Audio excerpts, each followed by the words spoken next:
Welcome back. Now we are talking about endurance racing. Now for most of us this is just a goof off time and having fun and socializing, but there are people that take this sort of thing very seriously.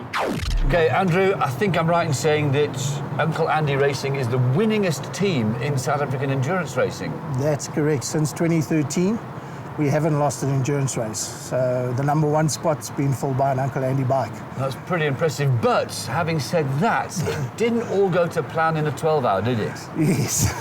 I mean, on my first stint in the race, I think I passed 2 of your bikes in the gravel. That's correct. Lap 13, #9 BMW went down on turn 1.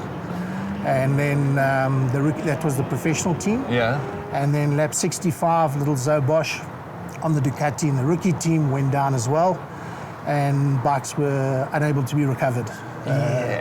So we really took, I would say, a bloody nose. But thankfully we had the Team 1 bike, which was the Suzuki, the GSXR 750. That's the one you won from last year's series. That's correct, yes.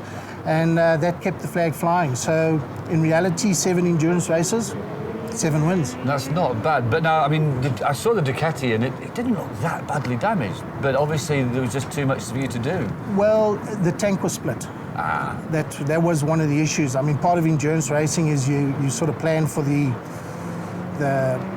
crazy stuff, but you don't quite plan for a split tank. So that was a pity. It would have been nice to have kept the rookie team in. It's a team we've been trying to use to develop some of the riders that haven't ridden for a while, and some of the younger riders. But it is what it is. That's part of endurance racing. Well, you're putting a lot into the sport. Thanks, Andy. Thank you. Well, I don't suppose it's any surprise, really, is it?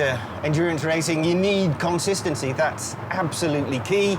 Unfortunately for us, the GSR 750 and the 1000 that we're using now, incredibly reliable. The bikes just keep going hour after hour after hour. But you do always have to be prepared for the unexpected in endurance racing. You could crash or, well, there could be worse happens. For example, you could forget that motorcycles have brake pads that could actually run out. Hey man. Yes, that did happen to us, and I did do a couple of laps fearing for my very life. But let's have Suzuki tell the story themselves. Stuart performs multiple roles when we're out racing. He's not just national sales manager for Suzuki, he's not just the series sponsor. I don't know how you got roped into this, Stuart, but you ended up being our mechanic as well. Yeah, well, You stumbled into the job, didn't you? Let's be honest. It was by complete mistake. I realised you guys don't know which end of a spanner to use particularly well, so I thought I'd better get in, and it turns out I'm not much better. I thought we were going to go through an entire 12 hours without drama, but it's not possible. It's endurance racing. Of course, yes. So, I mean, we were closely involved in the same problem for the bike. I went out and there weren't any brakes at all. I think our rider feedback may have been slightly lacking. The rider before you, no names mentioned, should probably have said there were no brakes instead of they were spongy. Yeah, I think that that would have been helpful. Yeah, he was suffering heavily. He was physically destroyed, finished, so he couldn't think clearly, obviously. Yeah, look, I happen to have seen a little snippet that one of your colleagues took of you that looked a little bit like that as well, so... Don't know what you're talking about. Yeah, I've never seen it before. So what was it like having... Because we were only going for a 1 rear wheel change, weren't we, to get some fresh rubber on the rear. That was the plan, and then the brakes went. You weren't planning on that. So obviously we had spares lying to hand.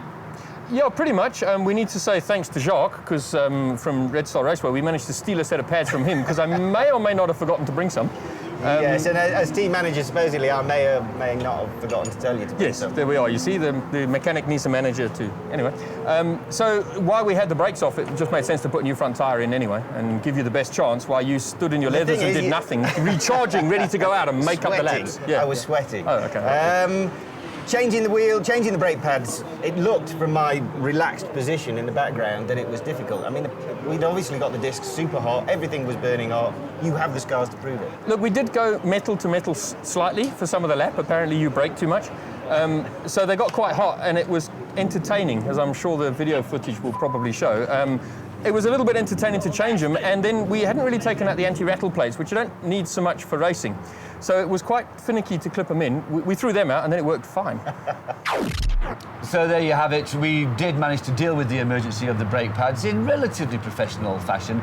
But what was more interesting about that little interview there, you might have noticed a couple of bits of furniture, should we say, on the table. Matt, what do we have there? Fantastic, look at that. That's a trophy we won for the 12 hour. That's second in the rookie class. Okay, and Donovan?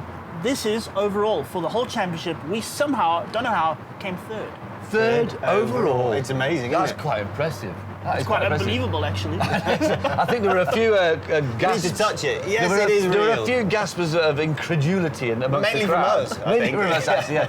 But come on, what's most memorable or worst part of the race? Come on. Well, I think for me, just touching on the brakes again, going out after our fellow rider Peter had handed me and said, yeah, everything lickety-split, off you go, and getting to the first hairpin and visiting the grass. Because it had no brakes. I thought that was a little bit of a I think team that's why letdown. Peter goes so fast, because he just never uses the brakes, obviously. Don, what was your best bit? Well, we spoke about preparation, and I did a lot of that, which is why I arrived at the track with only a dark visor, which at night time was a wonderful thing. But you could have bought another one. Yes, surely. I know, but it turned out that there were no clear visors for that helmet anywhere in the universe. So I popped down to the Red Star shop and found the only clear visor was attached to a shark helmet.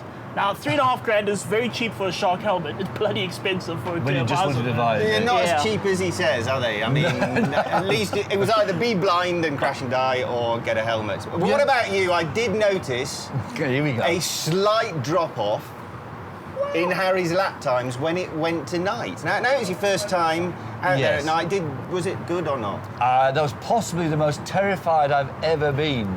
I missed every braking point and I missed every apex of every single But the track corner. was lit. It wasn't lit. There was a vague glow in some of the corners. Okay, so how much did you drop a lap? I think you should know. Well, according to you, because you took great pleasure in telling me that Did not. I dropped 30 seconds a lap.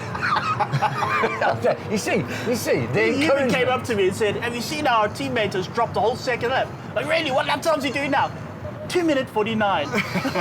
yeah. Come on, the first time. It is a daunting experience. It's hideous. It is, You yeah. only went so fast in the dark because you can't see a thing anyway. Yeah, You're that blind helps. as a bat. Feel the force, man. Feel the force. Useless. I tell you what I did notice though, and I think I need to do some work on. My goodness me, was it knackering. After one session in particular, I literally needed helping off the bike. I'd hit the wall. I couldn't hang on, I couldn't think. It was... But what I do find amazing is that the first sort of 2 sessions you're bugging. Then on the third one, you actually start feeling a bit better. It's like you're getting used to it. And you shouldn't be so stupid. If you just back off a couple of seconds, Yeah, or, but you- or a minute, then you can relax a little bit more. Yeah, but you're just you get on a bike and you do remove your rational thinking part of your brain. You turn into this mindless hooligan, and God forbid that anybody passes you, because you will just try and throw it up the road to try and pass them back. I'm just trying to beat his lap time. Well, that's never going to happen, is it? He's young and I he's think we do good. have a problem though, because you think endurance racing, okay, take it easy until someone overtakes you. Then, right, all out the window. Go. Still, we managed to finish. It sounds like we're doing the 24-hour next. Yes. I might be team manager for that one. Really? Executive. Yeah, all right then. Team managers into the next ad break, please. Well, that's very easy. After the break, we're going to be talking to Dave from Rad Motor about some of the special offers, and we'll be talking to Wade Young, who is a KTM rider.